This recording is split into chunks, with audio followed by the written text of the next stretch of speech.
How do you contact you? I'll get hold of you. How can I cover the light? You can't get a start of a sanction, something.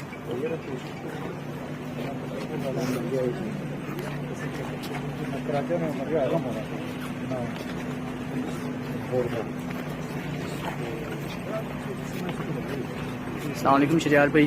Arshad شریف صاحب کی موت کا واقعہ سن کے بڑے صحافیوں میں ایک غم و غصے کی لہر ہے. کیا کہیں گے آپ یہاں پہ آئے تعزیت کے لیے؟ کیا سمجھتے ہیں کہ آخر کار کیوں صحافیوں کی آواز کو دبایا جا رہا ہے؟ صحافیوں کو کب آزادی دی جائے گی؟ بسم اللہ الرحمن الرحیم. سب سے پہلے آپ کا شکریہ. تمام تعریف ہے رب اور رب کے محبوب امام الانبیاء خاتم النبیین حضرت محمد مصطفیٰ صلی اللہ علیہ وآلہ وسلم کی. ان للہ و انا الیہ راجعون. کل نفس ذائقۃ الموت. سب نے، جن کو رب نے زندگیاں عطا کی وہ سب واپس جائیں گے اور ان کو موت ضرور ملے گی. کچھ لوگ ایسے ہوتے ہیں جو ایسا کچھ کر جاتے ہیں جن کے لیے لوگوں کے دلوں میں اللہ محبت ڈالتا ہے. اور یہ قوم کا بیٹا، یہ جو قوم کی ماں اندر، ان کے حوصلے کو سلام ہے. ان کی ایک ہی بیٹی، میری بہن کو سلام ہے. ان کی بیوہ، ان کے پورے خاندان کو سلام ہے. سب کچھ قربان کر دیا لیکن حق اور سچ کا ساتھ نہیں چھوڑا. دیکھیے جی، کہیں پہ الفاظ ختم ہو جاتے ہیں اور یہ کوئی ایسے الفاظ نہیں ہیں جو ان احساسات کو بیان کر سکیں.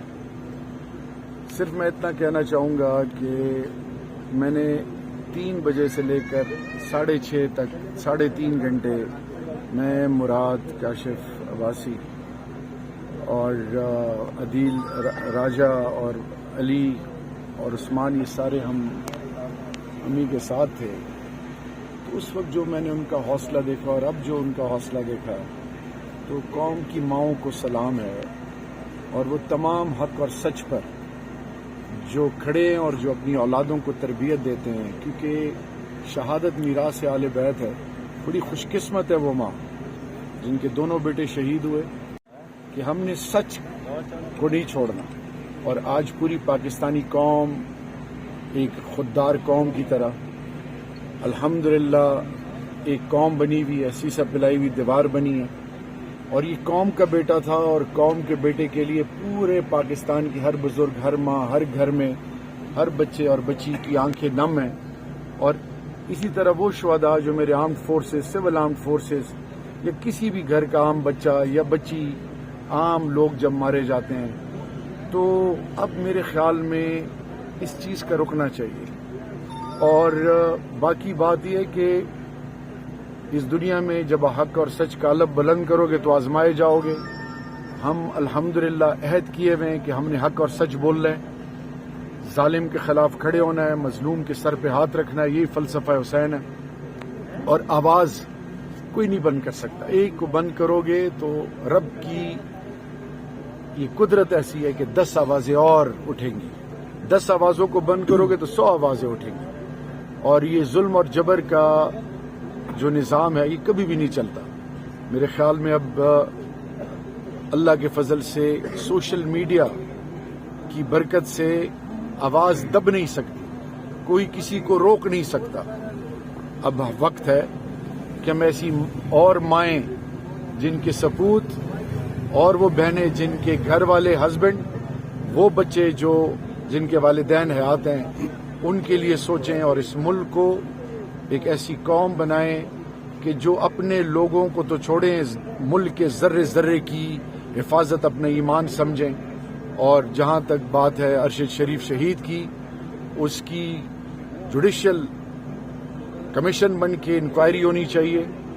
اور صرف ان کی نہیں، کیونکہ آج اللہ نے ان کو پورے دل میں، لوگوں کے دلوں میں، اور جو عزت اللہ نے ان کے کام سے ان کو عطا کی ہے، آج ہر اس شخص کے ساتھ جو ظلم اور زیادتی ہوئی ہے، کیونکہ عام آدمی آرٹیکل 1 سے 40 تک تو پاکستان کے آئین کے آرٹیکلز عام آدمی کے لیے کوئی معنی نہیں رکھتے. یعنی کسی نے آج تک آرٹیکل 1 سے 40 تک کوئی امپورٹنس ہی نہیں دی. عام آدمی ذلیل ہو، رسوا ہو، اس کا تو کوئی والی وارث نہیں ہے. اس کو تو کوئی پوچھنے والا نہیں ہے, وہ تو کیڑے مکوڑے کی طرح. میں بتاتا ہوں, آج بھی میں بتا رہا تھا کہ جائیں کراچی میں پتہ کریں لوگوں کے چہروں پہ سے زندگی کے اثرات کیوں چلے گئے ہیں. کڑھائیوں میں ان کو ڈالا گیا, لکڑی کے ٹالوں میں ان کو جلایا گیا, ڈرل مشینز کے ساتھ ان کے جسموں کو کیا کیا نہیں کیا گیا. جائیں قبائلیوں سے پوچھیں, ہمارے بزرگوں, جوانوں, ماؤں بہنوں کی لاشوں کو کتے اور چوہے اور بلیاں کھاتے تھے. یہ میں فلور پہ بھی کہہ چکا ہوں. میرے خیال میں بہت قربانی دے چکے ہیں ہم, قوم نے بہت خون دے دیا, اور کتنے گھروں کو برباد کیا جائے گا. اصل میں ایک چیز ہے, اور وہ یہ ہے کہ قوم یہ سوچے کہ آج اگر اس گھر میں تو کل کسی اور کے گھر میں بھی یہ چیز آ سکتی ہے. تو قوم کو اپنے حق کے لیے اور اپنی ذات کے لیے اور اس ملک دھرتی ماں کے لیے ابھی ہم نے ایک سیسا پلائی دیوار بن کے قوم بننے, اور ہم اور کچھ نہیں چاہتے. آنے والی نسلوں کی عزت چاہتے ہیں, خودداری چاہتے ہیں, اپنے فیصلے خود کرنا جانتے ہیں, اور چاہتے ہیں ہماری مسجدیں, مدرسے, امام بارگاہیں, خانقاہیں, گرجے, گردوارے, مندر یہ میرے ہیں. پاکستان کا ذرہ ذرہ میرا ہے. ہم سب اس ملک کے ہیں, اور اس ملک کی حفاظت ہم پر فرض ہے. لیکن وہ جو اپنے آپ کو ناخدا بنائے بیٹھے ہیں, ان کو یہ سوچنا چاہیے کہ موت آئے گی. قارون فرعون بھی گزرے ہیں, وقت آئے گا, پکڑ ہوگی, قبر میں جائیں گے. اس دن سے ڈریں, روز محشر کے دن سے.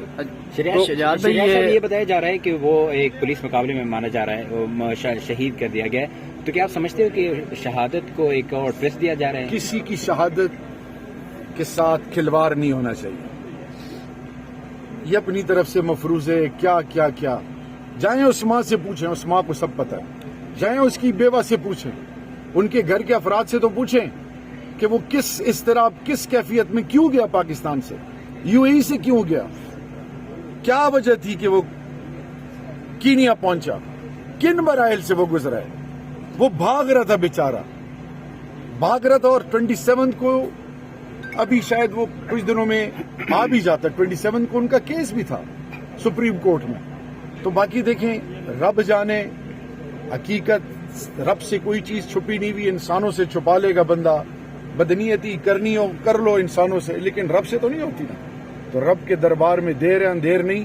اللہ اس دھرتی ماں کو قیامت سلامت. سینئر جرنلسٹ سمیر ابراہیم صاحب نے جو دعویٰ کیا ہے کہ پاکستانی گورنمنٹ کے دباؤ پر ان کو دبئی سے ڈپورٹ کیا گیا تھا, اگر ایسا ہوا ہے تو پھر ذمہ دار کون ہوگا؟ دیکھیں جی, جوڈیشل کمیشن کی کیوں بات کر رہے ہیں, چھوڑیں کون کیا کہتا ہے. جائیں ذرا ان کی والدہ سے تو پوچھیں نا. بار بار میں کہہ رہا ہوں, اب سے نہیں کتنے مہینوں سے وہ پاکستان کا ایک ایسا بیٹا تھا, اور آج پاکستان کی جرنلسٹ فرٹرنیٹی میں ان کو رب نے جو مقام دیا تھا, پاکستان کے لیگل جینین جو پاکستان کے اینکرز یا جرنلسٹ ہیں, وہ سارے اشخبار کیوں ہیں, چاہے وہ جس اسکول آف تھاٹ کے کیوں نہ ہو. آپ نے کل حامد میر صاحب کو سنا, یا کل آپ نے اواری میں لاہور میں جو کچھ ہوا سنا. دیکھیں, خدا کے لیے ایک چیز ابھی ہمیں ڈیسائیڈ کر لینی ہے. یہ اس قوم میں جب تک جزا اور سزا, rule of law, supremacy of law, criminal justice system, judicial system, institutional reforms نہیں ہوں گے, انسان تو کیا اس دھرتی ماں پر سوال بھی اٹھتے رہیں گے. لوگ ہماری جگہ سائی بھی کریں گے, ہماری تذلیل ہمارے اپنے ذریعے بنے گی خدا نہ خواستہ, اور اقوام عالم آپ کو عزت نہیں دیں گے اور اپنے دتکاریں گے. آج لوگ مایوسی کے کس عالم میں چلے گئے ہیں؟ قوم مایوس ہے, عام آدمی مایوس ہے, جوان بزرگ ہر ایج گروپ, ایک انسرٹینٹی ہے. یہ کیوں ہے؟ کیا اس ملک کے لیے اس لیے قربانیاں دی گئی تھی؟ کیا ہمارے آباء و اجداد اور افلاس نے اس لیے قربانیاں دی تھی؟ کھلے عام جو ظلم کرتا ہے وہ دندناتا پھر رہا ہے, جو رنگے ہاتھوں پکڑے گئے وہ دندناتے پھر رہے ہیں, بڑے بڑے عہدوں پہ بیٹھے ہیں, اور جنہوں نے پکڑا ان کی تذلیل ہو رہی ہے, اور جو بے گناہ ہیں ان کو ذلیل کیا جا رہا ہے, ان کو ڈرایا جا رہا ہے, مارا جا رہا ہے, ان کو دھتکارا جا رہا ہے. یہ کب تک آخر؟ تو انشاءاللہ مایوسی کفر اور گناہ ہے. رب ذوالجلال کا ایک نظام ہے کہ ہر اندھیرے کے بعد روشنی آتی ہے, اور آئے گی انشاءاللہ.